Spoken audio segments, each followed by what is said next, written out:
Welcome to the ACSA Campus Tour, where on Tuesdays we take you to another part of the state and talk with a district administrator about the successes and challenges they are experiencing during this COVID-19 pandemic. Joining us today is the superintendent from the Rocklin Unified School District, Roger Stock. Roger, so good to have you with us today. Good to be with you all. Let me ask you, for our viewers, to have you give us a look at what the district looks right now with respect to reopening schools, distance learning, a hybrid model. What does your district look like, and how has that evolved since the start of the school year? So we're a 12,000 student suburban school district in Northern California outside Sacramento, and we've evolved at multiple stages. Currently, we're starting our 5th week of reopening TK-12 in a hybrid model. But our journey began August 12th when we normally welcome students back to school. We did so in distance learning, and we stayed in that until September 14th, where we had small groups of special education students come on campus. And we began also a little bit prior to that doing one-on-one assessments for our English learners, our TK and kindergarten students, and special education students. And then on September 21st, we transitioned TK-12, all elementary and secondary schools, to a hybrid model. And for us, that looks like AM, PM in our TK through 1st grade. And then our severe special needs students are on campus 5 days a week. And then grades 2 through 12 are in an AB model every other day, 5 days a week.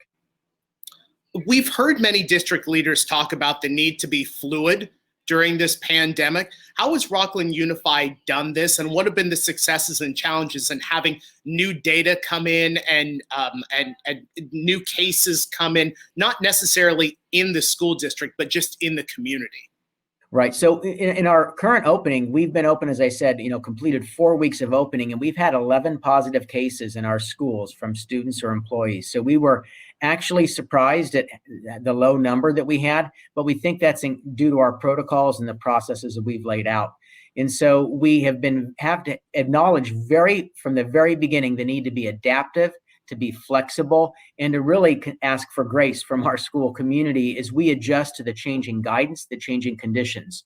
So we've always reinforced that need that plans will not be final. They will evolve and change as conditions and as we learn more. We also embrace that humility that we need to have in our leadership to adjust and to revise, that we know that we will continually do that. We've never felt that we had all the answers. And so that humility and that willingness to be adaptive and ask for that grace has been critical.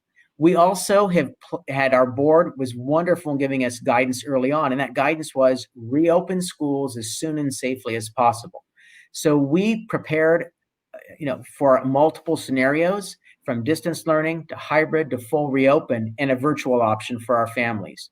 And so we continually had all these phases mapped out. We worked with our labor partners. It was intense in a lot of hours and days throughout the spring and summer, but we have a comprehensive MOU for all phases of this year with them. So having that done really allowed us to have that deep thinking and to be able to pivot from as conditions changed in a quicker manner than having to go rethink originally each phase as we entered into it. Also, we've had regular check-ins with our staff, our students, our families, and we've surveyed them approximately about every 4 weeks to check in and see what changes or what needs to go different, what's working for them. We don't want to make those assumptions, and that really helps us make the needed changes and also really show that we are serious about adapting and getting feedback along the way. We also, an example of that was we realized in our distance learning model, teachers needed more time to collaborate and plan than we had given them to really sustain the high quality work. So we made some changes, but more importantly, as we moved into a hybrid model, we added an extra hour each day of collaboration and prep time for our teachers to work on that asynchronous day that when students were at home. So that's just one example of feedback, looking at the conditions and making adjustments even before we enter into the next phase. And then I just cannot mention the success that we've had in meeting the challenges is due to an amazing team of administrators, teachers, classified, and support staff like all of us in the district office to move quickly and adapt. And it really shows how deeply they care. Roger, it's October, so there are still many months ahead of us in this school year, but let's talk about your experiences and your best practices to get where the district is right now, specifically about facilities and supporting students and staff.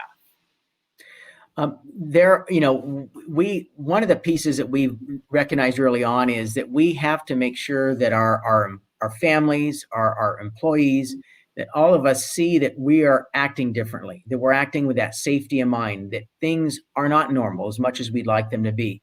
So some of them start with even the smallest details in how we're going to, clean our classrooms, clean our restrooms. We've really been upfront in sharing the changes. We've worked to disclose how that's done. We've even had some schools make videos of how they clean a classroom, how they're doing this, so that people can see and they know what to expect. We found that as we were returning to in-person instruction, we gave a 2-week notice to our schools and our families, that each day a little bit more anxiety rose up within folks, because we're all on a different continuum of how comfortable we feel in this pandemic. And so we found that the more we communicated, the more we were transparent in those changes and the cleaning, the sanitization, the more it allowed folks to be assured of that. We also learned, though, that we had to be able to, as the administrators, document how we're monitoring that all those things are going on. And that by having those processes, we could answer, well, how do you know a classroom's been cleaned? How do you know this restroom's cleaned regularly? So we worked with our site leaders to make sure they were doing those good monitoring they normally do, but that they talk about that we update that. And we also had to work with our custodial maintenance teams to make sure they had the support they needed and make sure they were ready for the increased level of scrutiny they were going to have in their work.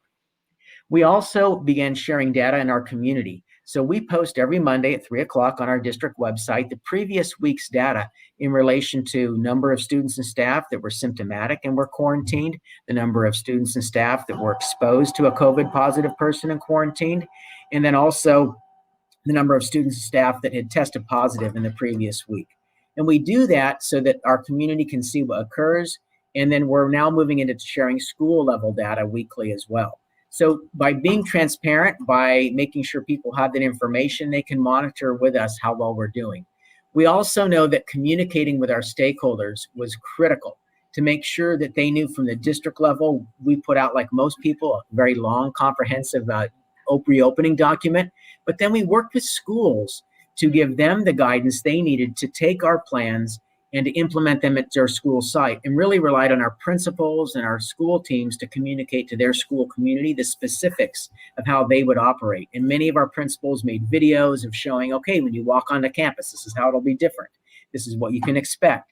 And so by really working to give the needed tools and support to our schools from the district, we were able to let them, with their leadership team, their site union rep, come together, look at how they're going to implement the plans, and then have that confidence of they had their hands in the work, they knew what was going to be occurring, and then they could communicate out to their families. So all those pieces were very critical. And then a lot of social emotional supports, as you mentioned, Anaj, in your question.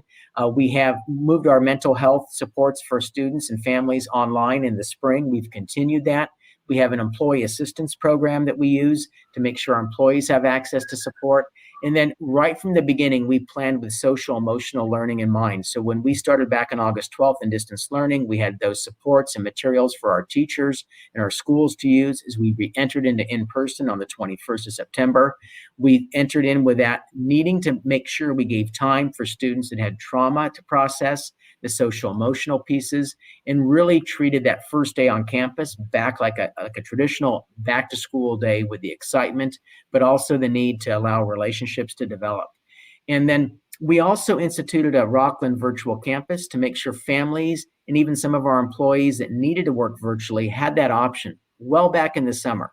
So we took care of those needs and that anxiety for our families and some of our employees early on. But I'd say the biggest challenge that I actually worry about, given it's October and we have a long way to go till June, is the sustaining of our people. They have worked hard since spring through the summer. As I've mentioned, reinvented public education in Rocklin multiple times over. And so I do worry about how we sustain our people and that we are working to transition from a sprint to the marathon of school in this pandemic. And that's a critical piece that I think I worry about. I know other leaders do. I know my principals worry about their school staffs around how we keep people sustained as we reinvent public education again and again and change to these rapidly evolving circumstances. And so again, that key for us is thinking about then transition to the long marathon and out of the sprint that we've been in to get schools reopened.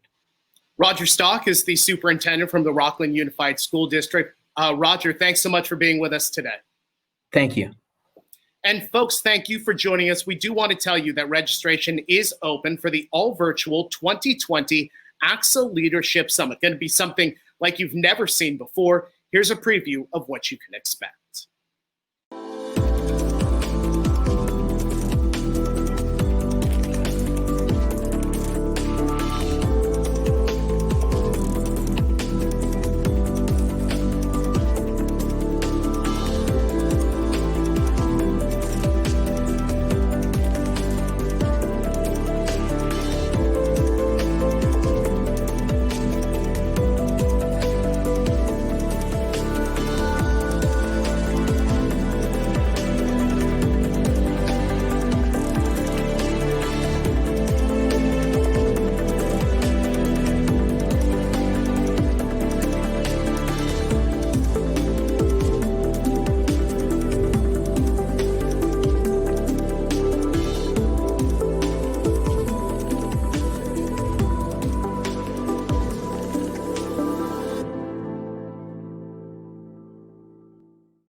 That's right, folks. ACSA's all-virtual 2020 Leadership Summit coming your way November 5th through 6th. You can register now, acsa.org/leadership summit. Thank you so much for joining us here on the ACSA Campus Tour.